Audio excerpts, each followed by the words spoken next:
Sí, al final de cuentas, el marketing inclusivo implica posicionarse, ¿no?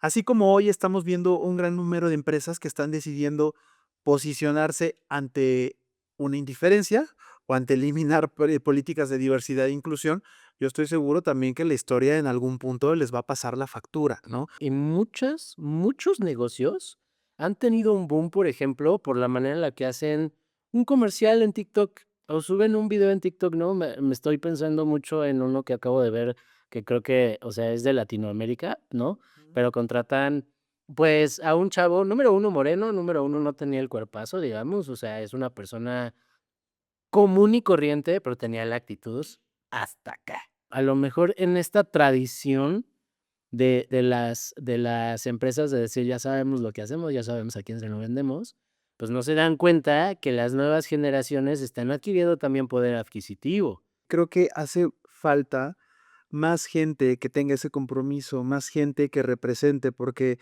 sí, hay muchísimo contenido, lo mencionábamos al inicio, pero hace falta contenido que tenga un fondo. Un podcast sobre marketing inclusivo, diversidad, representación e inclusión. Reconstructo. Bienvenidas, bienvenides y bienvenidos nuevamente a su canal Reconstructo, un canal en donde reconstruimos el pensamiento. Hoy me da mucho gusto poderle dar la bienvenida a Mario. Mario, la verdad es que es mi maestro de formación en contenido. Me da mucho gusto, Mario, tenerte por aquí. Mario es, híjole, ¿qué les puedo decir de Mario? Mario es un creador de contenido, genera contenido sobre diversidades, genera contenido sobre temas de sexualidad, sobre temas de activismo, habla mucho sobre parte de contenido LGBTQI+. Vamos a poner aquí sus redes sociales. Mario tiene años de hacer contenidos para TikTok, LGBTQI+, sexualidad, VIH, salud mental, entre muchos otros temas más. Ahorita vamos a platicar con él, es cofundador de algunas organizaciones. Bueno, ¿qué más les digo, no? Porque tampoco me quiero llevar toda la conversación platicándoles de su historial, pero gracias, Mario. Ay, no, un placer, de verdad. Qué gusto estar por acá. Gracias por acompañarnos. Me gustaría, tenemos muchas cosas que platicar. Ujú. Vamos a hablar un poco de la visibilidad de las diversidades LGBTQI+, dentro de las redes sociales, ¿no? Porque regularmente cuando hablamos de LGBTQI+, cuando hablamos de la diversidad sexual, pues lo tenemos como muy encasillado, pero dentro de la diversidad hay diversidades. Entonces, pues Mario se encarga mucho de hablar de todas estas diversidades, de todos estos temas que muy pocos creadores de contenido hablan. Pero antes de entrar en esto, tú hablas de temas que muy pocas personas tocan y haces una labor de activismo bien importante, Mario. A mí me gustaría, todas las personas que nos han visitado, tienen una lucha y tienen una lucha importante porque decidieron, dentro de su creación de contenido, decidieron tocar temas importantes, decidieron tocar temas de representación, decidieron tocar temas de activismo, de disidencias, y es muy fácil hoy en día generar contenido trivial, generar contenido que dé likes, generar contenido, pues que vende, ¿no? Ujú. Y este contenido social, pues es un contenido mucho más delicado, que lleva más trabajo, pero que tiene un sentido más profundo. A mí me gustaría, antes de empezar a platicar, saber cuál es tu punto de inflexión, de dónde se genera todo esto, por qué decides empezar a hablar de esto y en qué momento pasa. Uy, de hecho, es una historia que luego repito mucho, pero conjunta muchas cosas, o sea, y esto tiene también que ver con un aspecto como de algo que estoy explorando apenas, que es esta parte neurodivergente y queer, que es una revolución para mí desde el año pasado, ¿no? Pero esa cosa neuroqueer ahora me permite expresarme como en este compendio espacio-tiempo en el que puedo ver el origen de todas las cosas. Eh, tuve un proyecto en la universidad en donde hice un contenido que me salió con las patas, por cierto, pero sentí mucha emoción de poderlo hacer porque era esta cosa de la producción audiovisual y del storytelling y de la narrativa contada a través de la música, de los testimoniales, ¿no? Entonces, como que, me aventé un primer ahí documentalcillo sobre la parte de las actividades extracurriculares en mi universidad y como que se quedó, así de, pero eso tiene, ¿no? 12 años, ¿no? Y, tiene menos, tiene como 7. Pero bueno, de cualquier manera, el tema fue que no había hecho clic con esa idea de que desde aquel entonces algo en mí quería crear a través de la producción audiovisual. Y luego en pandemia pasó que el primer año pues no salimos a marchar y yo dije, bueno, voy a aprovechar para ver qué hay de material audiovisual que me pueda yo informar. Y por aquel entonces pues estaba creo que la sexta o la séptima temporada, no me acuerdo, de RuPaul's Drag Race. Pero, recordé, pues, esta frase que utiliza mucho RuPaul, que es como: "In the great tradition of Paris is Burning, the library is officially open". Y yo decía como: "Bueno, yo nunca la he visto, entonces, pues, vamos a ver de qué se trata". Y cuando vi Paris is Burning, así, me explotó la cabeza horrible, porque no sé por qué conecté durísimo con este aspecto de la disidencia, de las poblaciones marginalizadas, de las poblaciones vulnerables. Y una parte de mí dijo: "¿Por qué no sabía nada de esto? Si soy esta persona, pues, no necesariamente abiertamente homosexual, porque, pues, no tenía visibilidad, pero que reconoce su orientación sexual desde hace todos estos años". Entonces, me empecé a informar un poquito más y, pues, descubrí eso, que había muchísimas más poblaciones que lo que la población gay, de hombres cisgénero gay, podían visibilizar a través de los medios. Y dije yo: "No, no es posible que no comuniquemos toda esta diversidad desde la cual proviene nuestra memoria histórica, muchísima de la cultura de las poblaciones LGBTQIAP+". Y por aquel entonces, pues, estaba también en pandemia fue el boom de TikTok, entonces como que se juntaron las 2 y dije yo: "Pues, creo que ya puedo empezar a tener una voz propia en la creación del contenido y de esto voy a empezar a hablar". Entonces, ese fue el origen realmente, o sea, proviene de un aspecto muy de deconstrucción, de agarrar en mí y decir: "Es que yo fui esa persona que comunicaba orgullos". ¿Orgullo qué? Orgullos tenían carrera, salgan a marchar en traje, no sé. Entonces, fue como, yo no puedo seguir siendo esa persona, pero si me pasó a mí, probablemente le pase a muchísimos otros hombres gays. Entonces, pues, si ya conozco algo, no tiene sentido que me lo quede y no lo comunique. Oye, Mario, ¿hace cuánto tiempo empezaste a hacer contenido y cómo han cambiado las dinámicas de generación de contenido en estos temas en específico? Fíjate que es un tema que, de hecho, platicaba yo con otra persona porque está haciendo una investigación de los retos a los que se enfrentan les creadores de contenido y como todas esas adversidades, específicamente redes sociales y plataformas LGBTQIA+. Y algo que le decía es, porque tuvimos 2 pláticas, una que sucedió el año pasado, como igual como por mayo, y una que acaba de suceder en enero. Le digo: "No tienes idea de lo mucho que ha cambiado para mí la perspectiva de cuán adversa está en este momento la conversación para poder generar contenido". Y de 15 días, 3 semanas, un mes para acá, en mi cabeza ha tenido que ser el uso de todas las herramientas de las que dispongo en este momento para echar a andar de nuevo esta visibilidad, porque por muchas razones la interacción, el engagement, las vistas, el alcance de los mensajes en general en redes sociales se fue al piso. Entonces, todavía más difícil el poder destacar como creador de contenido que habla de derechos LGBTQIA+. Una de las herramientas que he utilizado, por ejemplo, son los insights de Instagram o los insights de TikTok Studio, ¿no? Y me dicen estas plataformas: "Mira, tu contenido es comparable con esto", y te ofrece como una idea de a dónde te está segmentando TikTok o a dónde te está segmentando Instagram. No tiene nada que ver con lo que hago, ¿no? Y no quiero ser esa persona que es como: "Es que soy el único que habla de", porque yo sé que no lo soy, ¿no? Ujú. Pero a veces sí se siente un poco solo, sí se siente un poco segmentado el que exista creadores de contenido enfocados específicamente en derechos LGBTQIA+. Porque hay mucha creación de contenido LGBT, ahí tenemos a Las Perdidas, ahí tenemos a Paulita Suárez, ahí tenemos y justo el otro día estaba yo conversando con un amigo y le digo: "Esta persona se dedica como a hacer videos chistosos de lo tóxica que puede llegar a ser una relación gay, porque este cuate es súper tóxico, ¿no? Y toda la gente como de: "Ja, ja, ja, sí soy, ja, ja, ja", ¿no? Y etiquetan a su tóxico favorito. Y era como, o sea, está bien, porque es contenido LGBT al final, ¿no? Pero ¿qué hay ahí de por medio que la gente no alcanza a entender? Y no quiere entender, la verdad. Heteronormas, es heteropatriarcado, ¿no? Este tema de la salud, de las relaciones LGBTQIA+, que están muy permeadas también por machismo, por misoginia, ¿no? Y que no solamente le pasa a los hombres gays, también le pasa a las mujeres lesbianas, pero yo con ese tema no me meto. Yo no quiero estar fundada por las lesbianas, entonces. Hablo generalmente nada más de los hombres gays. Pero sí para mí era como de, este cuate tiene así, y son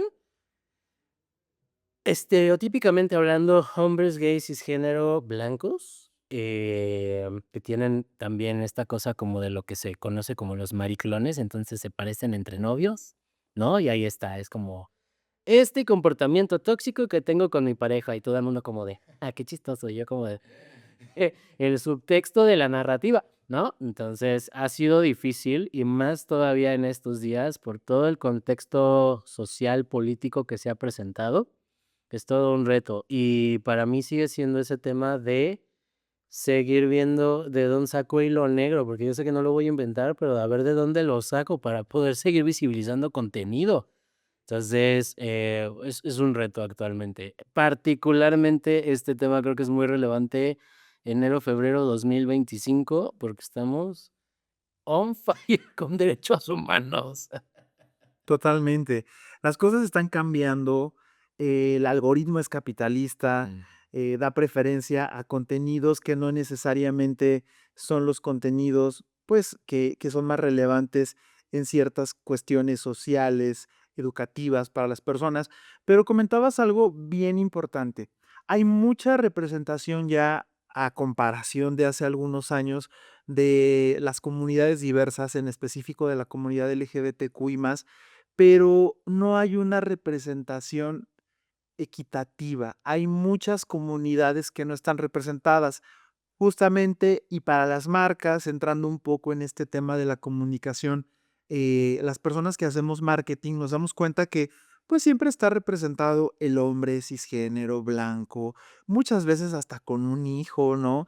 Eh, ¿Qué comunidades o qué grupos son aquellos grupos o aquellas comunidades que no están representadas, que tú crees que hoy en México y en nuestro contexto, porque también nos vamos muy eurocentristas, muy occidentales. En nuestro país, ¿tú crees que dices? Pues sí, a pesar de todo lo que tenemos hoy, estas comunidades no están representadas, porque siempre es lo mismo y siempre son las mismas personas las que están representadas en términos LGBT. Y creo que ese es un tema particularmente complejo, porque, por ejemplo, hablar de representación tiene que hablar tiene forzosamente tiene que estar incluido el tema de la interseccionalidad de las poblaciones.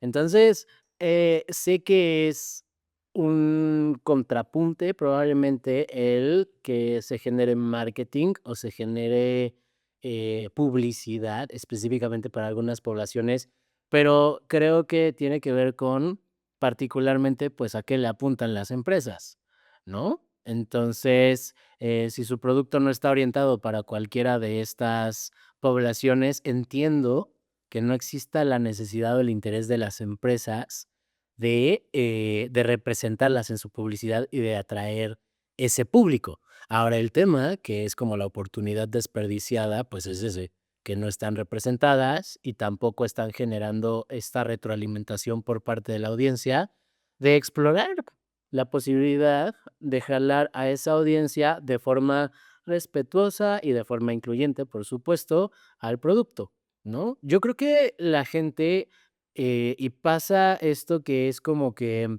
las empresas, perdón que lo diga, pero, pues, la mayoría de las veces, salvo algunas excepciones, muy buenas excepciones, se hacen el mínimo esfuerzo para a la hora de decir: "Ay, ya, querían un hombre gay en la publicidad, entonces ahí está", ¿no? Pero, ¿cuál es realmente el contexto? Pues, que a lo mejor se dieron cuenta que los hombres gays son son un capital, ¿no? O sea, lo que llamamos el dinero rosa o el dinero arcoíris, y es como, pues, no es tan poquito, ¿no? Entonces, como de no, no, este, apúntale tú a los hombres gays. Pero pues todo lo que hay detrás, o sea, no hay publicidad que esté probablemente, te digo, salvo casos muy específicos que yo he sabido que publicidad en España, por ejemplo, lo cual me sorprende muchísimo, que le apunte a las poblaciones trans, ¿no?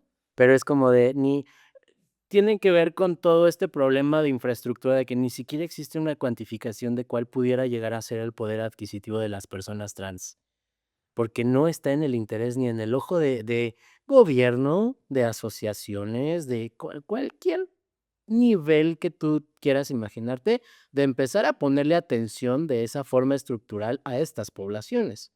Entonces, no es que esté justificando, pero también sé de dónde viene esta invisibilización de muchas poblaciones que pudieran generar, pues sí, o sea, una conexión mucho más auténtica con las personas, tomando en cuenta que ahora de eso se trata la publicidad, ¿no? O sea, sé que los trends de marketing están orientados a poder escuchar abierta y públicamente ciertas posturas políticas o sociales de las empresas, porque también hay una necesidad o un interés por parte de las personas de saberse respaldadas y saber que los valores que trae uno consigo mismo resuenan con las empresas, ¿no? Entonces, hay también muchos actos ahí que se hacen visibles, que no solamente tienen que ver con el aventarse una publicidad padrísima, sino poder comunicar justamente qué tan alineadas están las personas con esos valores, ¿no?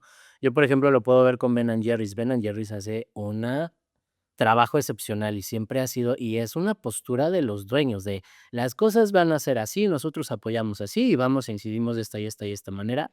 Por supuesto que, pues sí, es un aspecto de una compra de un helado, pero te vas tranquilo sabiendo que ese helado no pasó por ABCD y que representa una violencia para minorías vulneradas. Claro. Fíjate que es bien interesante porque el caso de Ben& Jerry's es un caso que se ha tocado en estas conversaciones más de una vez, pero hay algo curioso. Hemos tocado muy pocos casos de un ejemplo tropicalizado a México. Mm. En México, por ejemplo, hablábamos hace un momento de la importancia que tiene para las marcas representar.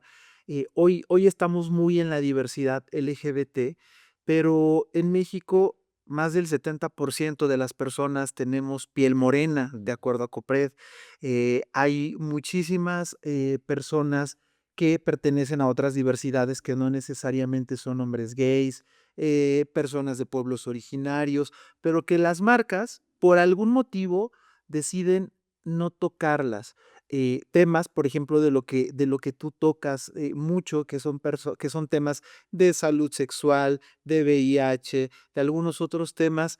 eh, ¿Por qué crees que las marcas no están tocando? Y si sí están tocando, dime si te queda un ejemplo, porque no hemos tocado como algún caso que alguien diga, mira, esta marca lo está haciendo correctamente y nos está representando.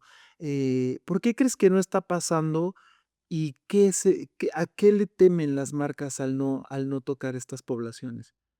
Creo que son 3 cosas muy claras, ¿no? Número uno, por ejemplo, yo lo tomo en consideración porque fui parte y entiendo un poco cómo se gesta una organización sin fines de lucro, ¿no?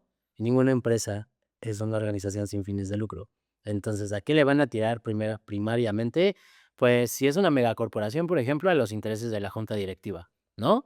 Y a la junta directiva, muy probablemente, porque estamos hablando pues, de este segmento de gente, ¿no? Y, no shade en eso, pero es la realidad, que es que, probablemente no esté en sus intereses salvar al mundo, ¿no? Sino amasar capital.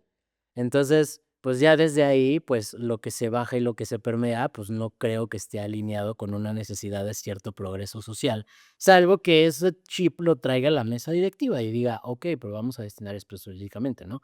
¿Cómo funciona? Por ejemplo, hablando de casos específicos aquí en México, pues, por eso hay como ciertas instancias impuestas por el gobierno para volverse una empresa socialmente responsable, o que las empresas tengan ganas de perseguir cualquiera de las certificaciones que puede proveer una organización sin fines de lucro, como pudiera ser Human Rights Campaign, ¿no? O sea, todas estas otras cosas. Entonces, ¿por qué no lo persiguen? Pues porque muy probablemente no está en el interés de las personas. Luego, número 2, porque pues desconocen, ¿no? Pero como desconocen, temen. Entonces, insisto, este sí es un adjetivo, no es que quiera yo imponerlo sobre cualquiera, pero sí existe una percepción de esta tibieza con la cual las empresas tienden a aproximarse a la lucha en pro de los derechos, de cualquiera de las intersecciones, porque, por ejemplo, hablando sobre representación más allá a lo mejor de la LGBT, pues las poblaciones indígenas, ¿no? Y ¿qué empresa va a necesitar representar poblaciones originarias para no hablar específicamente a lo mejor del territorio mexicano, pero nuestras culturas desde allá, ¿no? O sea, una empresa que agarre y diga, lo voy a poner así porque para mí es un pueblito que visité hace no mucho y me gusta mucho, pero ¿qué empresa va a querer y va a agarrar a decir, mira lo que estamos haciendo en Cuetzalan, ¿no? Entonces, yo creo que también esa falta de información, pero también esa falta de interés genera tibieza por parte de las empresas. Y finalmente, pues porque, insisto, alineado con el primer objetivo, en primer lugar probablemente está el capital de la empresa. Entonces tenemos el caso de, creo que fue Bud Light en Estados Unidos, ¿no? Que se alió con Dylan Mulvaney, que es una mujer trans que era, o sea, adquirió una visibilidad impresionante, no me acuerdo si el año pasado o antepasado, pero quisieron hacer una campaña para Pride y como está la situación como está en Estados Unidos, creo que perdieron como, no sé, o sea, se contrajeron un 3%, una cosa así. Nada más de haber mostrado que Bud Light, no me acuerdo cuál marca de cerveza, pero una marca de cerveza, estaba haciendo una campaña con Dylan Mulvaney. Entonces, ¿y qué hizo la empresa? Se dio cuenta de que estaba sucediendo esta contracción de capital, cancelaron el contrato, retiraron la campaña y pidieron disculpas. Entonces, pues, o sea, también creo que vale la pena dentro de la reflexión de la gente que se dedica al marketing es, ¿a qué le estamos tirando? ¿No? Porque requiere este análisis marketero, incluso pensar en todas esas intersecciones, ¿no? El saber y el a lo mejor el que no le tiemble la mano a la gente, porque de cualquier manera hay muchas otras personas que se alinean con estos valores de derechos humanos en todas estas intersecciones, que también vale la pena, o sea, acuerpar, a veces es ese apapachito capitalista, lo voy a decir así, que proviene de una empresa que se puede postular de forma abierta y firme, y a veces la gente sí se casa con las marcas por esos por esos postulamientos. Claro. Sí, al final de cuentas, el marketing inclusivo implica posicionarse, ¿no? Así como hoy estamos viendo un gran número de empresas que están decidiendo posicionarse ante una indiferencia o ante eliminar políticas de diversidad e inclusión, yo estoy seguro también que la historia en algún punto les va a pasar la factura, ¿no? Pero marketing inclusivo implica posicionarse y vemos campañas como la de Aeroméxico, en la que a pesar de que no destinaron una gran pauta, vemos una de las primeras veces que yo veo en una campaña a 2 personas del mismo sexo besándose a cámara y vemos varias veces repetido esto, la empresa se está posicionando. Y creo que eso es parte del mensaje que las empresas tendrían que tomar cuando empiezan a tener este tipo de acciones. Pero en estas representaciones y en estas, en este panorama que está cambiando ahora, donde ya cualquier persona, y eso creo que también suma mucho a la narrativa en las redes sociales, y tú que estás tan metido en todo este desarrollo, tiene una gran ventaja. Cualquier persona de una diversidad puede estar presente, cosa que antes era muy complicada. Tú hablas de diversidades que no necesariamente son siempre las hegemónicas. Ujú. Esto, ¿por qué lo haces? Y sobre todo, ¿a qué crees que suma? ¿O suma en algo a lo que tú estás tratando de generar cuando hablas o representas a estas diversidades? Afortunadamente sí, porque mi mensaje primario que fue el yo vengo de acá, me gustaría que creo que yo eso lo tomo a lo mejor, fíjate, de una estrategia de ventas, porque pues al final yo también estoy queriendo vender algo, ¿no? Mi capital es capital social, pero al final pues también yo percibo un ROI, que es esa respuesta probablemente por parte de las personas a acceder a comprarme esta historia. Entonces, en ese sentido, todavía me mantengo, digamos, motivade por esta respuesta que de repente tengo de mucha gente que a lo mejor llega y me dice, ¿sabes qué? a lo mejor sí me caes un poco mal porque me rompiste el esquema completo, pero a lo mejor también tiene que ver con que, pues, estoy viendo que algo me choca y si algo me choca, algo me checa. Entonces, tu contenido siempre es bien incómodo para mí y es bien incómodo porque siempre tienes algo que decir que de mí puedo mejorar. Y la gente a lo mejor no quiere hacer ese trabajo, pero agradezco mucho la gente que sí, ¿no? Entonces, ahí tengo yo esa retroalimentación, afortunadamente, de no una, de no 10, sino de muchas personas que me han dicho: "Gracias, porque, ¿sabes qué? Ahora veo un panorama más amplio, me he vuelto más tolerante, me he vuelto yo también más considerado con las poblaciones, he cambiado ciertas cosas que antes comentaba o publicaba en redes sociales y lo he dejado de hacer". Entonces, para mí sí es bastante satisfactorio que pueda yo recibir esos mensajes de retroalimentación y sigue siendo ese el mensaje, o sea, no voy por todas las personas, porque pues ir por todas las personas es ir por ninguna, ¿no? Pero voy por esa persona e insisto, esto es desde una estrategia de ventas que me eché en un libro, pero que decía, las únicas personas que te van a comprar son las personas que ya te conocen y que tienen cierta lealtad con tu marca, las personas y las personas que están en el brinco entre tomar la decisión de si sí y si no, y tú eres la persona que les tiene que hacer dar ese empujoncito, ¿no? Tiene que ser gentil, tiene que ser acompañado por ti, pero la única persona que va a convencer a las personas de que hay valor en lo que estás vendiendo eres tú, ¿no? Y ya, o sea, segmentando justamente en este paralelismo, gente que no te va a comprar nada, pues va a ser gente que no tiene dinero, ¿no? O gente a la que no le importa. Pero eso también te permite achicar tu esfuerzo y enfocarlo específicamente en saber por cuál persona quieres ir, ¿no? Entonces, yo no voy, y esa fue una gran lección que tuve, yo no voy por la gente que va en contra mía. No voy a convencer a nadie que no me quiere comprar la idea, porque no me quiere comprar la idea, y es una desperdicio de recursos Ujú. para mí el ir por ellos. Insisto, voy por la gente que está dudosa, que a lo mejor no sabe si sí o si no, y tengo que ser yo la persona que agarre y diga: "Hey, sí vale la pena", ¿no? Y eso o sea, insisto, pues, es que es una estrategia de ventas, pero se traduce, pues, justamente al marketing incluyente en ese sentido, es como: "Oye, sí vale la pena". Y a lo mejor no es necesariamente, insisto, como que este tema explícito, pero comentabas justamente y me quedé con esa idea de que ahora cualquiera puede generar contenido y muchos negocios han tenido un boom, por ejemplo, por la manera en la que hacen un comercial en TikTok o suben un video en TikTok, ¿no? Me estoy pensando mucho en uno que acabo de ver que creo que, o sea, es de Latinoamérica, ¿no? Ujú. Pero contratan pues, a un chavo, número uno moreno, número uno no tenía el cuerpazo, digamos, o sea, es una persona común y corriente, pero tenía la actitud hasta acá, ¿no? Y entonces, esta persona, este chico, estaba anunciando las bebidas, los tragos, el barman, no sé qué, no sé qué, no sé qué, de este restaurante en específico.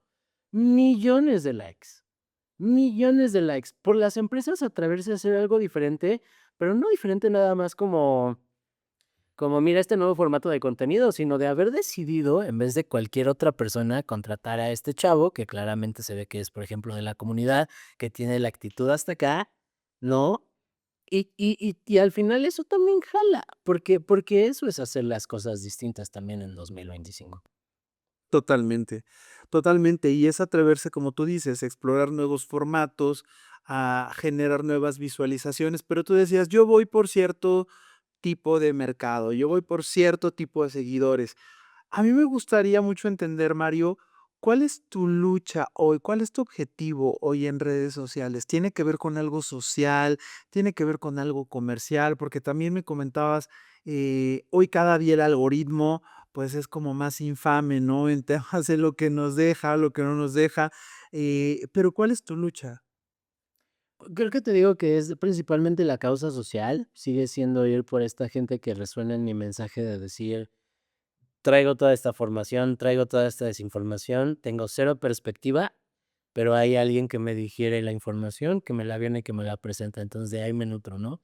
Y sigue siendo este efecto de fuentecita y de cascada, de agarrar y decir: "¿A qué me comprometo yo como creador de contenido?". a yo tener la información, a yo tenerla relevante, a yo tener una perspectiva específica sobre los acontecimientos del mundo, ¿sale? Vengo, te la comparto en la mejor de mis intenciones y con la objetividad. Al final, pues sí hay cierto sesgo porque yo estoy, pues, hablando en pro de los derechos. Entonces, nada más como de, ahí está la información, juzguen ustedes, si no es como de, no, a ver, yo tengo esta perspectiva y si quieres compartir esta perspectiva conmigo, es lo que yo veo, ¿no? Varios objetivos que he perseguido a través de mi contenido, por ejemplo, uno de ellos es, me comprometo yo a ser una persona muy articulada, porque sé que hay mucha gente que no se sabe defender o no puede defender un argumento o no lo puede defender para consigo mismas porque no lo saben articular. Entonces también me ha pasado mucho esto como de gracias por ponerlo en palabras. Y yo como de esa es mi chamba. ¿Sale? A lo mejor es un tema muy complejo y mi chamba es ir y comunicarlo de la forma más sencilla que se pueda para que la gente lo entienda y lo pueda incorporar en sí, ¿no? Pero esa es mi causa, esa es mi lucha, es los derechos LGBTQ+, todas las intersecciones que puedo llegar a ver, por supuesto sin encimarme en ninguna de ellas, porque no se trata de que yo me apropie de la vivencia de nadie, pero a lo mejor sí con esa perspectiva de, oye, hice un poco de chamba comunitaria durante algunos años, hice labor de calle, sí me enteré de que todas estas son problemas y aflicciones a los que nos enfrentamos, ¿sale?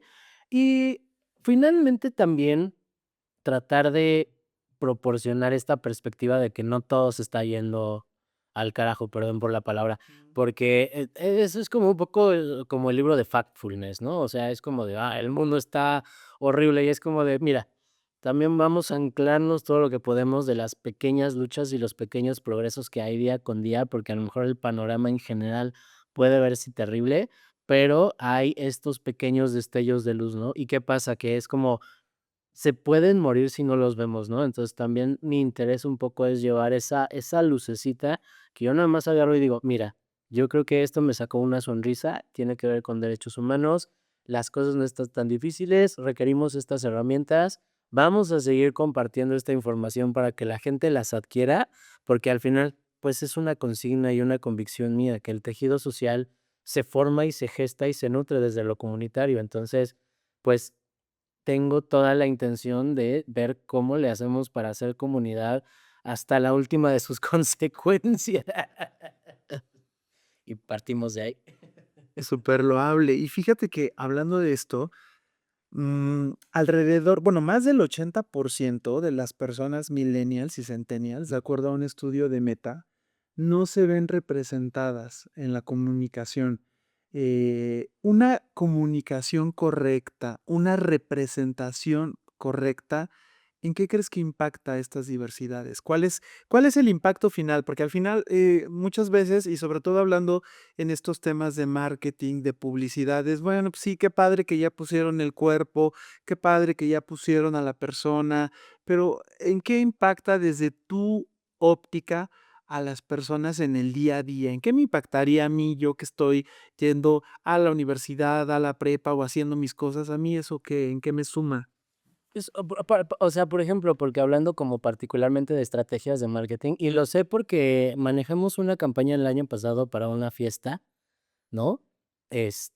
Una fiesta, no sé, de la vida nocturna, pero además es como de un subsegmento underground muy específico de las poblaciones LGBTQ+. Y, por ejemplo, lo que pasó con esa campaña es que a lo mejor no hubo conversiones, porque igual sí requeríamos ventas, pero hubo mucho awareness. Y yo creo que eso es algo también que están desestimando las empresas en ese sentido. Las verdad hoy en día. El awareness también tiene un potencial, porque a lo mejor la gente, pues eso, o sea, el awareness es que la gente prefiera una sobre otra cuando tiene que tomar una decisión de con quién se va. Y, también lo he visto porque hubo un trend padrísimo en TikTok en el que o sea, lugares y espacios que no esperabas, por ejemplo, que promovieran ese espacio con slang Gen Z, lo estaban haciendo y tenían así, pero vistas, pero a lo baboso, ¿no? Me acuerdo mucho de uno que es un zoológico en donde es un señor que creo que es el dueño del zoológico además, que estaba el señor que habrá tenido como, no sé, 78 80 años, no sé, ¿no? Y entonces escuchar a esta persona agarrar y decir como, nuestras jirafas son las más altas de todo el mundo, no cap, ¿no? Y es esa palabrita. Y entonces era como el trend era, le pedí a mi becario de marketing Gen Z que me estructurara un comercial Ujú. sobre el zoológico, ¿no? ¿Viste? Es así. Entonces, pues, ¿qué tiene que ver? Con que están llegando a la población, ¿no? Y al final es eso, es como de, bueno, tienes a tu customer persona superidentificado. Ajá, ¿lo tienes? Porque no, o sea, no, a lo mejor en esta tradición de las empresas de decir: "Ya sabemos lo que hacemos, ya sabemos a quién se lo vendemos", pues, no se dan cuenta que las nuevas generaciones están adquiriendo también poder adquisitivo, ¿no? Y esa generación Z, que a lo mejor hace 6 años todavía le pedía permiso a sus papás o dinero a sus papás para hacer una compra, ya están teniendo su propio capital, ¿no? Entonces, también creo que es un tema de reconocimiento de que si quieres perdurar a través de las generaciones, pues tienes que acompañar a las generaciones para ello. Y definitivamente algo que sí pasa es que las generaciones van cambiando de valores. Y en esta ocasión, por ejemplo, hay mucha generación Z que se está volviendo conservadora, lo cual es una cosa de analizarse, pero también está este otro aspecto de la generación Z, que es una cosa muy abierta, una cosa muy rompiendo todos los esquemas y una cosa de una liquidez, hablando en términos de la fluidez con la que van moldeando su propia perspectiva de la vida, porque son generaciones muy adaptables, ¿no?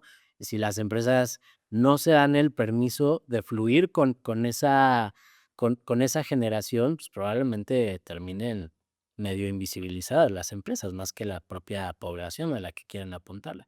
Oye, Mario, y platícame, creando este contenido tan disruptivo, pues también que incomoda, yo que genero contenido de marketing inclusivo que no deberían incomodar tanto, también sé que a la gente no le gusta.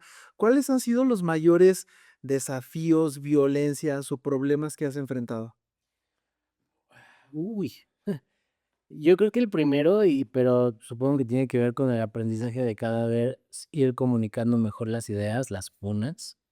O sea, las funas son pesadísimas de gestionar, porque pues es como esta cosa, pues es un meme, ¿no? Es un fenómeno que se esparce y de repente ya pues no hay quien lo pare. Entonces, pues no te toca hacer ni damage control ni nada, te toca nada más ahora sí que poner las manitas y aguantar hasta que pase la ola, ¿no? Y van a seguir existiendo, eh, personas que, pues, como es un contenido viral, pues, van a seguir entrando, van a seguir opinando, y de repente te toca ahí resistir. Lo otro es eso, el tema, por ejemplo, yo tengo una estrategia pensada, o más bien tengo esta mentalidad pensada de qué va a pasar si desaparecen mis cuentas. Porque a mucha gente lo que pasa es que se vuelven gente muy disruptiva, pero por lo mismo, pues, o sea, la gente sí se organiza para cancelar cuentas. Entonces, le acaba de pasar a una persona que también apoyo y quiero muchísimo, que es la psicóloga Laura, y de repente me empezó a seguir desde otra cuenta, y yo como de: "¿Qué pasó?". Y me dice: "Me bajaron la cuenta", pero de la nada, hace 3 semanas. Y yo: "¿Cómo crees?". Me dice: "Sí, no me dieron chance de apelar ni nada". ¿Por qué? Porque, por ejemplo, TikTok tiene ahorita palabras censuradas que antes no tenía, que tienen que ver con derechos LGBT+. Entonces, pues, te mandan el aviso de repente como de: "Tienes una infracción". Y yo: "¿Pero qué dije?". "Pues dijiste esta palabra". Y yo como: "Pero llevo usándola 3 años". "Sí, pero ya no la puedes usar". Ujú. ¡Ay, qué padre! Entonces, y también es un poco ver que, pues, te pueden despojar de tu trabajo de años Ya no. sin deberlo ni temerla. Y tiene uno que estar preparado para eso, porque, pues, es una posibilidad. Ser incómodo, pues, tiene ese efecto, ¿no? O sea, la gente lo va a querer hundir, no lo va a querer borrar, lo va a querer hundir, ¿no? Porque, pues, un poco depende de uno. Lo otro creo que también es bien importante como resistir como creadores de contenido a todas las razones por las cuales mentalmente, internamente uno pudiera dejar de querer hacer contenido, ¿no? El síndrome del impostor, Totalmente, dímelo. el no sentirse suficientemente preparado para poder generar el contenido. Entonces también es esa chamba y esa batalla mental. O sea, a veces me anclo de agarrar y decir lo que hago vale, lo que hago vale, lo que hago vale. No es que esté haciendo el contenido. Me pasó hace igual como 15 días, porque estaba yo hablando como de esta parte del shadow ban en TikTok, ¿no? Y yo tenía una perspectiva muy específica, que es que yo vi que las métricas estaban disparándose para algún lado Mm. y yo estaba recibiendo las notificaciones en TikTok y no se veían reflejadas, pero ni por error en el contenido y yo. O sea, las estoy viendo porque me están llegando las notificaciones, pero el algoritmo no las está tomando en cuenta. Entonces ya me fueron y me te quitaron una persona que me parece una persona nefastísima, pero eso es como de, no, es que no le sabes y no sé qué, y me tuve que anclar con todas mis ganas y con todas mis fuerzas. Así le sé, llevo 4 años, me estoy partiendo el seso investigando estrategias de optimización de palabras clave SEO, ¿no? O sea, de verdad, y estoy aquí haciendo research de cómo están generando contenido otras personas, cómo puedo mejorar mi storytelling, cómo puedo mejorar mis narrativas. O sea, entonces de repente es como, para, ¿no? Para, porque también puede ser muy estresante para uno mismo el desconfiar de esa manera del potencial que tiene uno. Mm. Y bueno, o sea, eso es como relacionado con las redes, pero cuando eso permea la vida real, entonces, por ejemplo, tuve un conflicto el año pasado, antepasado, que tuve que resolver en persona con una persona, porque era una cosa como de esta necesidad de cancelarme por cuando yo empecé a hacer contenido, fue como de, oye, no me queda de otra, nos tenemos que ver tú y yo a platicar, ¿no? Con una persona que para mí era como un completo desconocido, ¿no? Pero que no paraba y era como, bueno, ¿qué te parece si nos vemos en persona para que me digas todas las cosas que me tienes que decir en persona, ¿no? Y bueno, o sea, yo, porque ahora como que un poco estoy entrando como en esta categoría que quiero empezar a socializar del tipo de activismo que hago, que es activismo pop, ¿no? Ok. Porque el activismo para mí es como esta cosa de la gente que se va y que mete leyes y que tiene las propuestas y junta las firmas y va y se manifiesta y no sé qué. Entonces, ya lo hice un rato, ¿no? Fue una cosa medio desgastante. No es que no lo quiera seguir haciendo, pero necesito como volver a rodearme de gente de bonitos sentimientos. Pero pues en el Inter estoy haciendo esta cosa que es como sí visibilizar los temas, nada más que no me involucro lo suficiente como para que mi vida peligre, que es a donde quería llegar. O sea, en algún momento de la vida de las personas de repente sí llega a peligrar porque les empiezan a llover amenazas de muerte, les empiezan a llegar mensajes de acoso, ¿no? Y de repente es como de, lo único que estoy haciendo es agarrando una cámara y decir las cosas y las publico en internet. ¿Cómo hay gente que me está amenazando de muerte por eso? Pero entonces, pues la escala es así de grande, ¿no? No, obviamente, el día que te tocan todas juntas a la misma hora, tú te quieres hundir. Pero pues afortunadamente no me ha tocado que sea todo junto, ¿no? Nada más como que de repente pues son esos aprendizajes y el tener la infraestructura finalmente para poder hacer el contenido, ¿no? Porque, por ejemplo, yo sé que mucha gente podría y tendría las posibilidades de hacer un contenido excepcional si tuvieran un teléfono que no se les apagara intentando grabar un video, ¿no? O sea, es que aquí vuelvo a lo mismo, depende de la intersección en la cual estemos platicando este tema, o sea, cuál es y la intención de la gente de hacer el contenido, depende también mucho de los retos, interseccionales en los cuales se encuentra la persona. Y de esto, bueno, de este activismo popular, hacktivismo que haces, tú tienes una representación ante personas, tienes una voz, tienes seguidores. ¿Con qué responsabilidad te sientes ante esto y cómo te gustaría que las personas te perciban o te recuerden con esta responsabilidad que tú tienes? Ese tema me apasiona muchísimo también porque tiene que ver, creo que más bien con la metacomunicación de lo que hago. Entonces, me gusta mucho cuando me hacen esa pregunta porque a través de ella puedo visibilizar algo que es bien importante para mí, que es que no me siento influencer, nunca me he sentido, ¿no? Ujú. Pero tampoco soy solamente no soy tiktoker, ¿no? O sea, no soy instagramer. Mi tirada final en ese sentido es, soy una persona que forma comunidades. Y me lo tengo que tomar así, porque hay mucha gente que comunica sin ninguna responsabilidad, ni conciencia de la plataforma que tiene. O sea, hay gente que tiene 100,000 seguidores en Twitter, por ejemplo, Ujú, ujú. y ya no vamos a decir gente de ultraderecha conservadora, gente a veces incluso dentro de la misma comunidad que comparte un mensaje que resuena en la vida de otras personas, mensajes de gordofobia, mensajes de elitismo, mensajes de blanquitud, y es como, podemos parar un segundo, nada más para que te des cuenta de lo que acabas de decir. No, es que yo no soy responsable de los mensajes, y entonces es como, ¿sabes qué? Está bien. O sea, porque mira, al final es lo que quieras, yo no soy quien para decirte, pero lo que sí quiero hacer yo es saber que después de 107,000 seguidores en TikTok, no puedo nada más pensar que mi trabajo termina cargando el video. Porque si a ese video le llueve hate y las personas que yo quiero procurar y un poco sí me siento responsable de esa salud mental que provoco en la vida de las personas, porque se están metiendo a ver que la gente las odia. Entonces, me tengo que meter a filtrar, censurar, borrar mensajes de odio en contra de la gente que va y consume mi contenido. O que se acercan, porque también eso ofrezco como parte de este material, que se acercan pidiendo asesoría, consejería, contención, ¿no? Es, creo que un caso muy específico de lo que hago, ¿no? Pero, en este cruce entre la creación de contenido para derechos LGBT y lenguaje marketero, para mí cambió muchísimo la definición de community manager, muchísimo. Me pasó incluso porque tuve una colaboración con una agencia LGBT, cargaron un contenido mío y dije yo, tiene 36 horas y no has respondido una sola de las preguntas que salen en este video y no has moderado ninguno de los comentarios que han aparecido.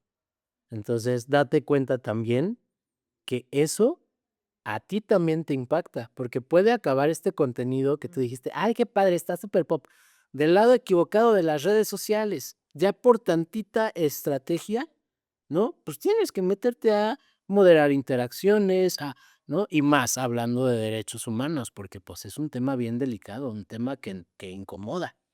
¿No? Entonces, ahí es a donde yo quiero llegar. O sea, como persona que genera contenido, ¿no? No me considero yo, porque esa es la responsabilidad con la que vivo mi contenido, nada más en, yo no sé, yo hago videos, no, y me tengo que seguir formando, y tengo que seguirme preparando, y tengo que seguir articulando, y tengo que seguir construyéndome, ¿no? Porque ya sé que hay un grupo de personitas detrás de mí que a lo mejor están esperando poderse sentir inspiradas a lo mismo por lo que hago, ¿no?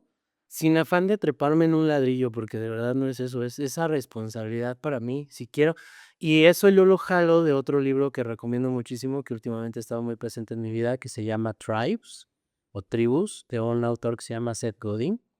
Y el libro, la premisa es, necesitamos que nos lideres, ¿no? Entonces habla de ese papel que funge el hereje, que es el líder, que es el disruptivo, que es el que rompe esquemas, ¿no? Y es como, ok, entonces esto no es trivial. Y yo, algo que no puedo volver a hacer es tomármelo a la ligera, ¿no? No sé qué haga otras personas, pero por lo menos yo no me lo tomo a la ligera, me lo tomo bien serio. Híjole, Mario, la verdad es que creo que hace falta más gente que tenga ese compromiso, más gente que represente, porque sí, hay muchísimo contenido, lo mencionábamos al inicio, pero hace falta contenido que tenga un fondo, contenido que vaya más allá de un reto, contenido que vaya mucho más allá de cierta banalidad que nos puede educar y que nos pueda sobre todo también poner en estas figuras, ¿no? Que vean figuras de personas de la comunidad que estamos informadas, que tenemos ética, que tenemos humanismo. Hoy nos dejas muchos aprendizajes. Hay una última pregunta, Mario, antes de finalizar la entrevista, que siempre les hago. Y si hoy tuvieras tú, tuvieras una recomendación que hacerle a todas estas personas que crean contenido o marcas o cualquier persona que esté inmersa en el punto de la parte de creación, y tuvieran una acción para poder cambiar a partir de hoy, ¿no? Sin necesidad de irse a tomar cursos, especializaciones, una acción para poder empezar a cambiar de forma real su contenido o algún consejo que tú les pudieras dar desde dónde vendría o hacia dónde iría. Como creadores de contenido, creo que el mejor consejo que puedo dar es apegarse a la regla del 1%. La regla del 1% que dice, mejora una cosa, un 1% a tu contenido, lo que gustes. A veces va a ser poder decir mejor las cosas, a veces va a ser fluir mejor en cámara, a veces va a ser iluminarse mejor, a veces va a ser microfonarse mejor, a veces va a ser pensar en nuevas formas de decir las cosas, a veces va a ser pensar en los significados del video, ¿no? Y ampliado un poco a agencias de marketing y empresas, creo que también aplica es cada vez, una sola vez, no hace falta mejorar todo de fregadazo, una sola cosa que mejores video por video, pero eso es a donde llega la regla del 1%. Si lo haces 100 veces, mejoraste 100%, y ya eres el doble de bueno, y cada vez van a salir mejor los mensajes, ¿no? Ahora yo me reconozco ahí, tengo 4 años hablando del tema, entonces mucha gente me lo dice, ¿no? Es como de, no, tu elocuencia, no, no. Yo vengo de igual, de estar parado, congelado en cámara, viendo hacia adelante y decir, ah, tengo que voltear a ver al guión de nuevo, ¿no? Entonces, pero no parir. Son 4 Claro. años. La constancia, la experiencia. La constancia es pieza clave. El tema es de dónde jalas motivación para seguir haciendo esto, ¿no? Porque está bien, y también creo que es algo de reconocerse de todas las personas que en algún momento quieren crear contenido, ¿no? O sea, antes que nada eso, soy creador, ¿no? Y también es una plaquita que porto con mucho orgullo, soy creador. Por lo mismo no me he limitado a crear nada más videos en TikTok, he salido y he visto, y la vida nocturna, y documentalitos, y narrativas que No relacionan, paras. ¿no? Porque es como, si quiero ser creador, tengo que crear. Es como un poco lo que les dicen a los DJs, ¿no? O a la gente que le gusta la música, es como de, si te gusta la música, que te guste la música, ¿no? Entonces ve y escucha todo para que sepas qué te sirve y qué no, ¿no? Entonces la regla del 1% creo que puede ser un gran inicio, más allá de cualquier detalle técnico que yo pudiera compartir. No, Mario, pues nos inspiras un buen a todas las personas que creamos contenido. A mí, en lo personal, me has inspirado a poder generar estos contenidos, a poder estar hoy aquí haciendo un podcast. Agradezco mucho que puedas estar hoy aquí. Sé que vas a inspirar y que has inspirado en el camino, porque conozco personas que has inspirado y que hoy están generando contenido desde temas sociales y que siempre estás con la disposición para poder ayudar. Pues agradezco que estés en Reconstructo. Les esperamos, bueno, finalmente agradezcamos a Mario habernos acompañado. Les esperamos en el siguiente capítulo para poder reconstruir el pensamiento y pues bueno, esperamos vernos pronto, Mario. Gracias. Muchas gracias. Un podcast sobre marketing inclusivo, diversidad, representación e inclusión. Reconstructo.